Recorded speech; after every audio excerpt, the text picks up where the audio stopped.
Hi, welcome to Accessibilities with Dr. Deanne Marquis. Hi, I'm Dr. Dee Giannetti, and this is my co-host and service dog, Marquis. Marquis, high five.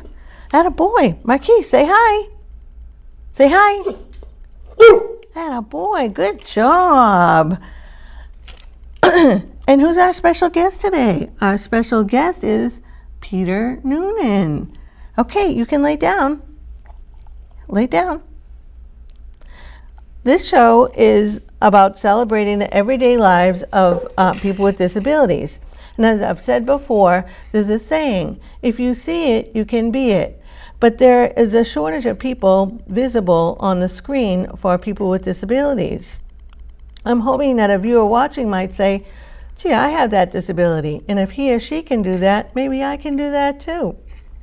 So we also highlight people whose lives are touched by people with disabilities, including businesses, organizations, and those who provide helpful services. So my special guest today is Peter Noonan, and he is the president and CEO of Supportive Living, Inc. Hi, Peter. Welcome to the show. Thank you. How are you today? I'm well, thank you very much. Yourself? Very good, thanks. Good. So can you tell us what Supportive Living is? Sure. Supportive Living is a nonprofit organization. This year we're celebrating our 30th year, and we have a very simple mission to improve the quality of life for individuals living with brain injury and other neurological disorders. Okay, so that's actually huge. Most people don't know what brain injury means. So can you tell us some of the... Sure. So a little bit more detail. When we were formed 30 years ago, it was by a family who had a son who suffered a traumatic brain injury in a car accident. He was 18 years old. And what they learned at that point, and which is still true today often, is for people who are seriously disabled by a brain injury, it could be a traumatic brain injury, it could be a stroke, it could be an aneurysm. There are very few appropriate long-term options for the type of care they deserve. Often individuals, especially if they're younger, they don't have the insurance, or they don't have the resources to pay for private pay long-term care, which is extremely expensive. Right, because it affects cognitive, physical, and... Brain injuries, it can be unique with every individual. It can be cognitive, it can be physical, it can be behavioral, it can be all, and it can be different levels of each. So it really depends on the degree. But we know that there's a shortage of appropriate housing and appropriate long-term rehabilitation. Right. So what does Supportive Living do? Well, we do housing and support. So our model of living is we work with HUD, U.S. Department of Housing and Urban Development, and a number of state agencies, and we've developed affordable housing complexes, residential programs. We have 4 in the greater Boston area. And that takes care of the housing side of the equation.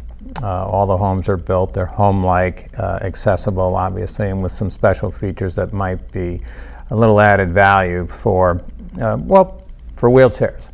Yeah. I mean, you can be accessible, and then you can be more than accessible. So we try and make it as functional as possible. Yeah. And how many people are in each?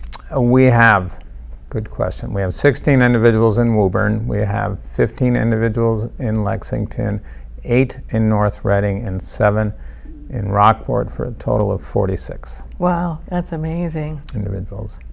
Yes. So one thing that I really liked about Supportive Living is your exercise program.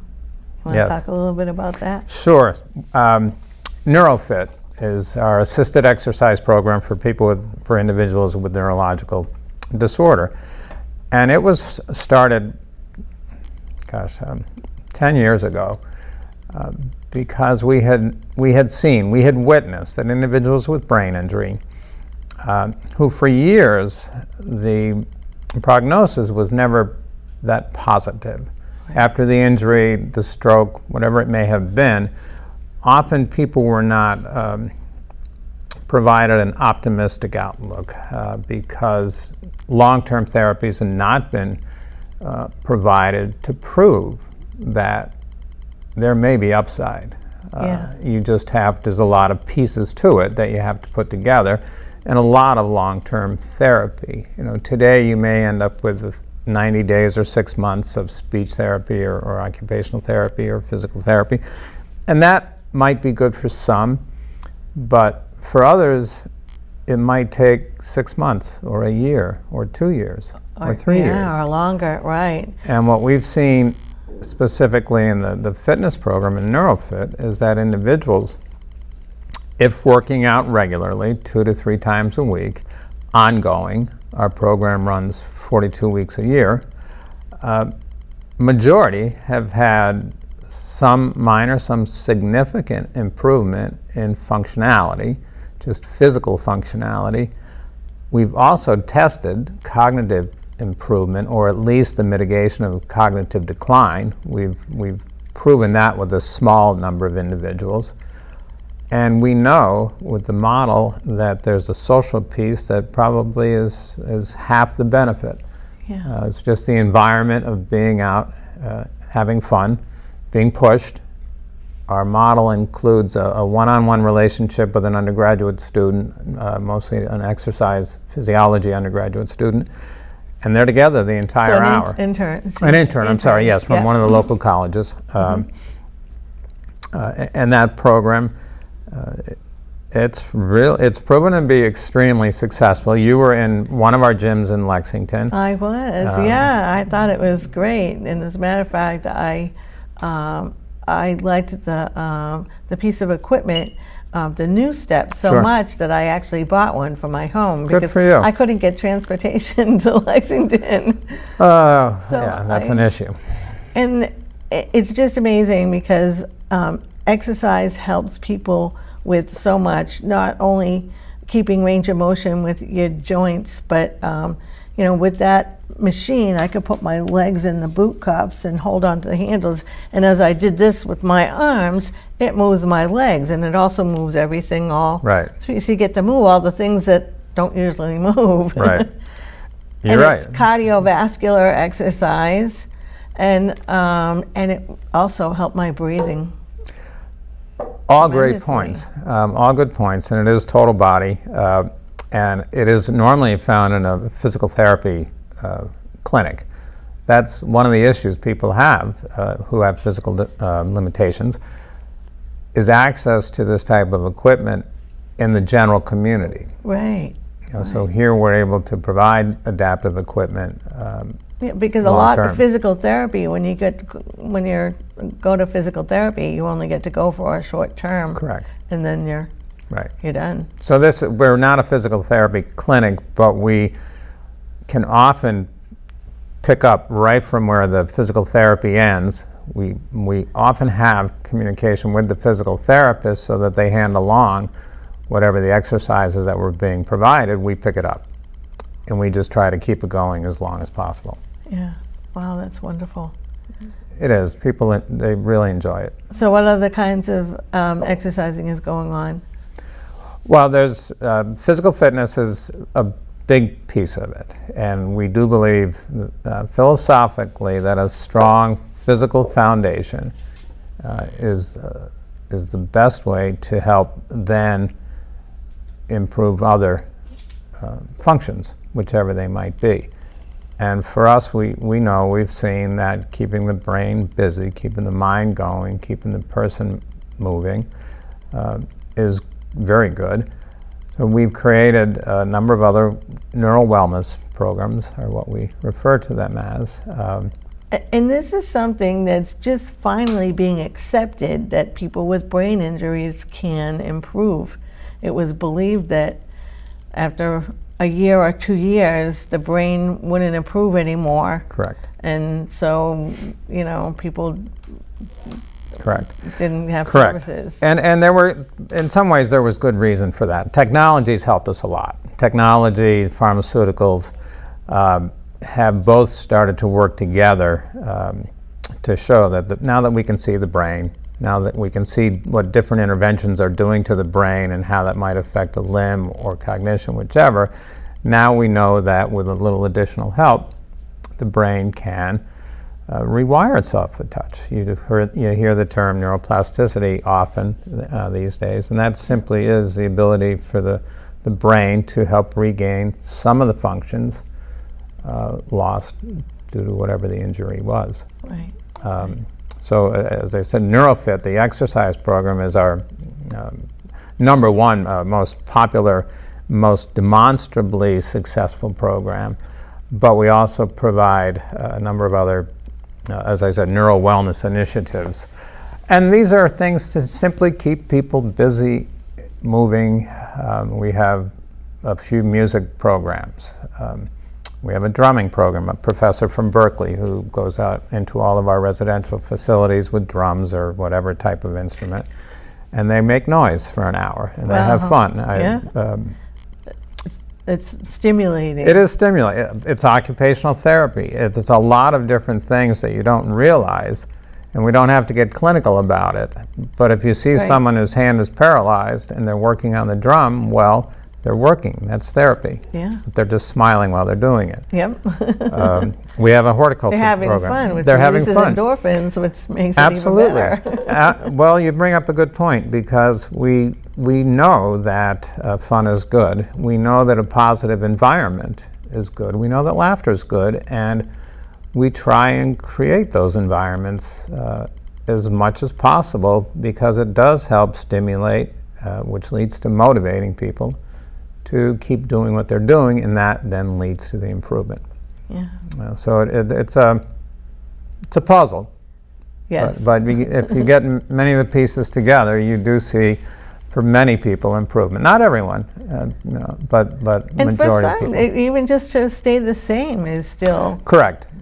and Maintaining is fine. Yeah, yeah. And then for other people, just the social aspect of it, being in a room with other people, is a real big boost. Yeah, it really is. Correct. Wow, that's great. So, so I think you talked a little bit about. Do you do research too with anybody?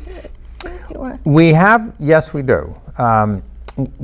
We've done research with a number of area universities, colleges and universities, where it's been a true study under IRB that's been officially approved by the school itself, and those are normally led to publications. And we have, our research council has performed 25 different studies, a handful of which have been published, the others have been presented. But they're all trying to prove the benefits of these longer-term interventions. So we've had quite a few studies on physical fitness. Yeah. That's probably our number one group, but we've also had cognitive programming, we have memory program. We just finished a program in partnership with Spalding, proving the Spalding Rehabilitation Hospital, showing the benefit of an increased aerobic exercise program over a 12-week period with an increase in endurance and time, and how that would hopefully simply mitigate cognitive decline, but could it actually have a positive effect? And it had a positive effect with the individuals we were working with. That's absolutely amazing to be able to research that, follow it, and have those scientific conclusions. That is one of the benefits of our programming, is that many people have been with us some have been with us for 9 years in the exercise program. Wow. And we track it. Yeah. So it really is, it's interesting and demonstrable that it does work. There's qualitative and quantitative measurements that we can use. And we've done qualitative studies relative to quality of life for the fitness program, and have found in some of those studies better than half of the benefit is the social interaction and the feeling that people get from improving. It's a goal. You achieve a goal, you feel good. You're right. And so it's fulfillment, and often in the lives of these individuals there aren't many things that are fulfilling. That's right. Unfortunately. And then there's also the relationship with the intern or the person that they're working with. A lot of people with brain injuries, relationships fall off Correct. drastically. Correct. They lose a lot of relationships. You're absolutely correct, unfortunately. And what we didn't know when we started the internship program, and when we began, I think it was with 3 students, is how important that relationship could be to both sides, to the recipient as well as to the student. Today this year we'll have 75 students. We have about 25 a semester involved. And each student spends, during a 12 to 16 week period, they may work 4 classes a day with 4 different individuals, and then we rotate them out for the second half. So they'll spend 6 weeks at least, 2 or 3 times a week, with 8 different individuals, 8 different brain injuries. So the students are learning Wow. a lot Yeah. in a very short Very period valuable. of time. Yeah. Yes, it is. And the individuals, they love it. People who've been with us, we have interns that come back as alumni to check in on things they're doing. We've hired a number of the interns, actually, who work for us. Yeah. But they all create really tight relationships. It's wonderful to see. That's awesome. That's so good. So tell me a little bit about, you were telling me about the Rockport group, the farm. I guess the Rockport it's one of our 4 programs. At each program we do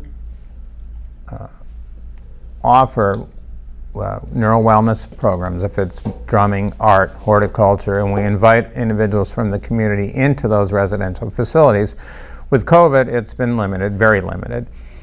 But in Rockport, during the summer, we have a beautiful facility where we can hold programming outdoors. We have a good-sized tent, beautiful gardens, and there, residents who live on the North Shore with brain injury, as well as from our other residentials, they travel up for classes in art, in gardening.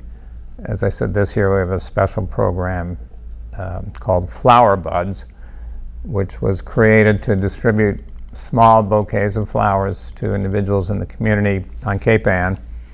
And the residents, along with some volunteers, they put the bouquets together. They often do this on Fridays or Mondays, and then they're packaged and they're distributed out to, in Rockport, through the Council of Aging and Meals on Wheels. They go out into the community. Yeah. And then others are delivered to a few of the nursing homes.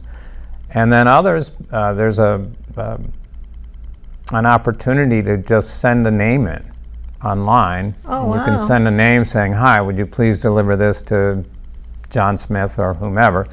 And then that's done every week. Wow, that's So amazing. they're having a wonderful That's time. such a wonderful service. It's And do the residents do any of the gardening too? as much as possible. They love to get involved in planting and sometimes in harvesting. Weeding, it's a little hard to get everybody weeding as much as we'd like. Yeah. But there are a number. Those who want to be involved, it's there. Some just, they're not interested in gardening, but many are, so it's great Yeah. to see them outdoors. But it's, again, we have seen many individuals truly enjoy gardening because if they're involved the entire cycle of the plant, they see what they've done. Right. And they see It's once an again accomplishment. they've accomplished Great something. accomplishment. Yeah. So right now, this time of year, they're harvesting like crazy every cucumber and tomato and other thing that we have growing quite a few of. Yeah. Would you like any cucumbers or tomatoes? We have plenty. Wow, they must like eating their products too. They do. They do. Actually, Swiss chard lettuce, beets, yes. Oh wow, that's Yeah. quite a garden. Yes, there are a number of gardens. Yeah. Wow, that's great. Yes, it's wonderful. The people, we're lucky. We have a number of great instructors who really enjoy what they do. Yeah, it's just so amazing because there are so many people who have a certain type of accident or stroke or whatever, and have a brain injury, and are just kind of left, to their own, and nobody pushes a plan to help people improve. So it's just so wonderful that you have these programs going. Well, thank you. And I think everybody involved with our organization truly loves to see these other individuals enjoying it and improving. So it is a rewarding for, I think, everybody involved. And I've met a number of your employees in Lexington, and they're all such wonderful, special people. They're a good group. Thank you. Yeah. Okay, anything else you'd like to add? No, I appreciate your inviting me and hearing our story. And if there's anyone out there who might think our programs could benefit them, please contact the station, and we can get information out to you. How's that? Okay, that would be great. All right. You can contact me at accessibilities2020@gmail.com. All right, well, Great. thank you so much, Peter. That was really great. So now, today's inspirational notable quotables. The first one is from Guy Finley, who is a writer. If you want light to come into your life, you need to stand where it is shining. And the second one is, happiness is when you feel good about yourself without feeling the need for anyone else's approval. So I want to thank you for viewing our show. Remind you to stay positive. Marquis, up. Marquis, up. Say bye. Say bye. Say woof. Bye. Atta boy. Okay. You can watch us on WCTV.org, video on demand, or on Comcast Channel 99, Verizon Channel 39. You can also find us on YouTube. Look for Accessibilities. Look for the icon of the Statue of Liberty in a wheelchair, and you'll see our episodes there. And we're also on Facebook, and that would be Accessibilities 2020. Facebook.com/accessibilities 2020. So thank you, and we will see you next time.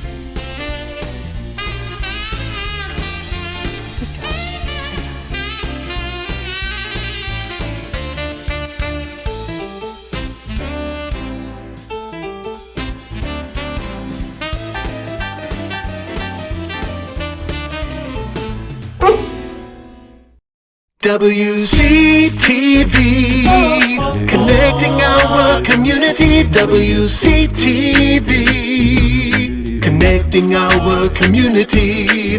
Wellington, Massachusetts.